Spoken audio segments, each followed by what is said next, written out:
A voter's guide in vernacular English is being handed over in these elections to every household, giving all relevant information.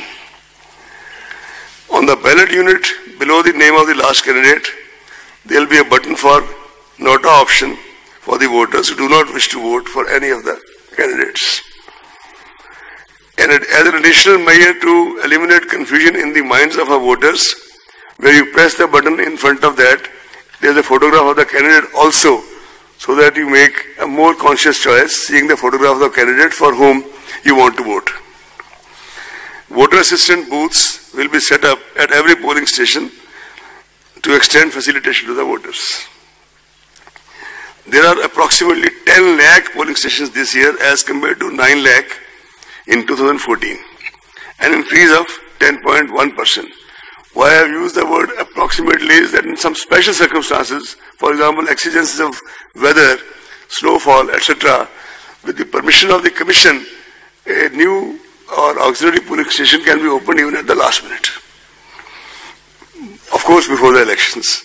Assured minimum polling facilities at all polling stations like drinking water, electricity, shade, toilets, ramps, and a standard voting compartment are being provided. And these are monitored very closely by the Commission in the meeting with the collectors, video conferences, and the meeting with the Chief Secretary. Efforts are also being made to make voting comfortable, accessible, and sensitive, particularly to the needs of senior citizens, persons with disability, and ladies. VVPATs will be used with EVM at all polling stations in this election.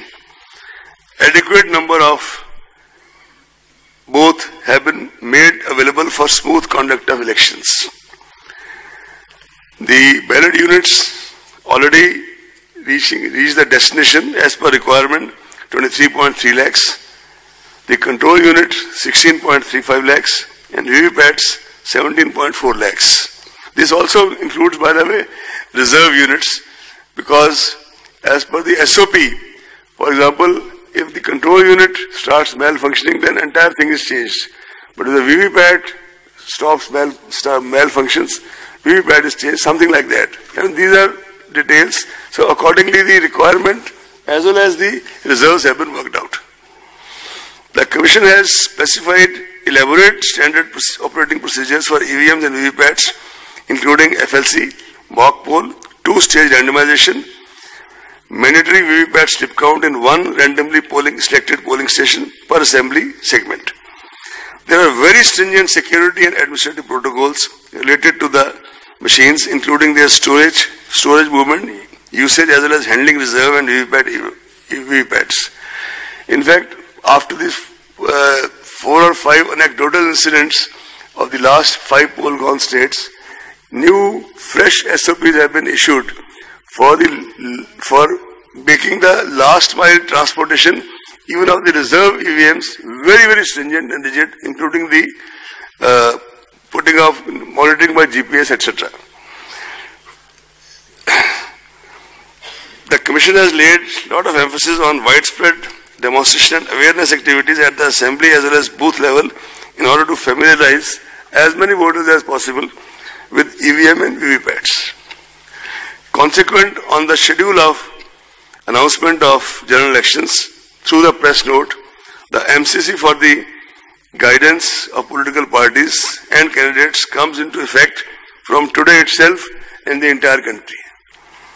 The Commission calls upon political parties and candidates to strictly adhere to the same. Elaborate arrangements have been made to ensure effective implementation of the MCC, and any violation, repeat, any violation will be dealt with in the strictest manner. All the candidates are required to file an affidavit in Form 26 along with their nomination papers, which includes information on their criminal antecedents, if any, assets, liabilities, and educational qualifications.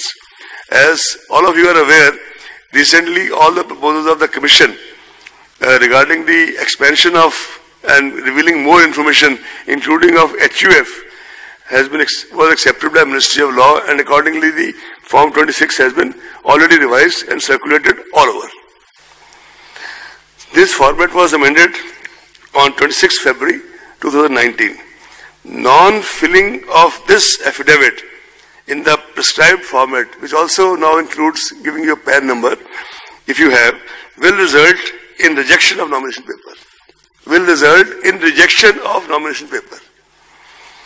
Candidates with criminal antecedents would be required to furnish information in this regard in the local newspapers and TV channels on 3 occasions during campaign period. Elaborate arrangements have been made to ensure peaceful conduct of elections. In order to curb noise pollution and prevent disturbance to the people at large, usage of loudspeakers is prohibited at night between 10 p.m. to 6 a.m. No loudspeakers permitted at all during the period of 48 hours ending with the hour fixed for conclusion of poll in the polling area. Commission has also directed political parties, candidates, agents to desist from using environmentally hazardous publicity materials and promote usage of eco-friendly substances for preparation of election campaign material. This is a new effort by the Commission, but this is a kind of appeal to everybody to use this. CAPF, Central Police Forces, are going to be deployed in large numbers, the numbers can't be discussed, to ensure free and fair elections well in advance for area domination, especially in areas which are very, very sensitive, route marches and patrolling to enhance confidence and reassure the voters. Targeted deployment of Central Forces in all expenditure sensitive constituencies all over the country. They will also undertake special confidence building measures through route patrolling and route marches in order to bolster especially the confidence of weaker sections of the society, weaker and more vulnerable sections of the society. Preventive measures are being taken by the district magistrates and police authorities to maintain law and order. Commission lays equal emphasis on sufficient deployment of video cameras, CCTVs and webcasting, especially at the critical and vulnerable polling booths. All critical events shall be videographed. Commission appoints sufficient number of general observers, police observers, expenditure observers, awareness observers and micro observers to closely monitor various stages of the election process. Control rooms and complaint monitoring systems are set up with 24 hours toll-free numbers.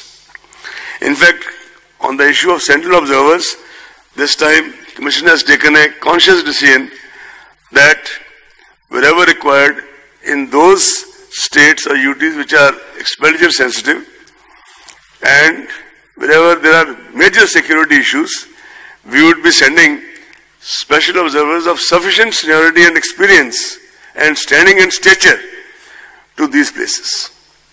I will not be able to name the states because that is not something which kind of in advance label state like this, but we have all the information and we will act accordingly. We also now have, by now, thanks to our IT and ICT wings, stringent monitoring of all critical events of the poll day using the state-of-art IT applications. This includes one of the most major, this is C-Vigil, which is an Android app which helps citizens to record any violation of Model Code of Conduct on the mobile and promptly send to election authorities for option. By the way, this was started on a trial basis during Karnataka elections in Bangalore under the direct supervision of the Commission and extended subsequently to all these 5 poll-gone states. In these 5 poll-gone states, almost 28,000 such complaints were received. A citizen can give his or her name and number, and the authority on the other end is duty bound, no options, to report back within 100 minutes the action being taken, proposed to be taken, etc. If a particular complainant feels vulnerable or is making a complaint about, say, large cash transaction happening somewhere and doesn't want his or her name to be revealed, in that case, the Commission will get it published in the local newspapers so that he or she becomes aware of the action taken and her privacy also protected. This is a major tool of citizen empowerment, and it is really the experience of these 5 poll-gone states. We are really hopeful that now when it is used pan-India, it will kind of add another dimension to the empowerment of our citizens.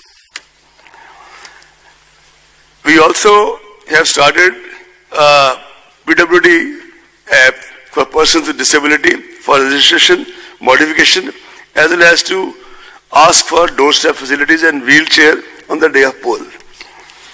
We already have introduced, and we kind of monitored very closely, that all the permissions can be obtained on Suvidha candidate app,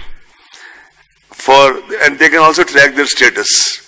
Samadhan is an integrated web portal for registering and resolving citizen information, suggestions, feedbacks and complaints. This is another way of getting the feedback.